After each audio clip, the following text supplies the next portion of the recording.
मालवणच्या पुतळा कोसळल्याच्या मुद्द्यावरून विरोधक तर आक्रमक आहेतच, मात्र महायुतीतल्या घटक पक्ष असलेल्या राष्ट्रवादीने ही वेगळी भूमिका घेतल्याचं पाहायला मिळालं। शिवरायांचा पुतळा कोसळल्यानं काल अजित पवारांनी 13 कोटी जनतेची माफी मागितली होती। आज सुद्धा अजित पवारांनी त्याच वक्तव्याचा पुनरुच्चार केला। दोषींवर कठोर कारवाई करणार असं अजित पवार म्हणाले।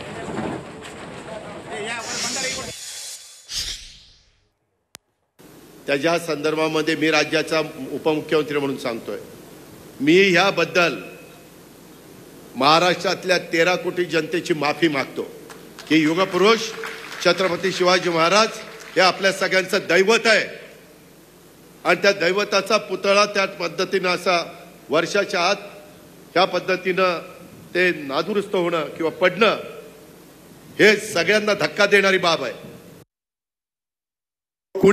कुणी असू त्याला माफी नाही, त्याचा संपूर्ण तपास करून त्या संदर्भात दोषीवर अशी कडक कारवाई केली जाईल की पुढे 10 पिढ्या नाही सगळ्यांना देखील लक्षात राहिलं पाहिजे।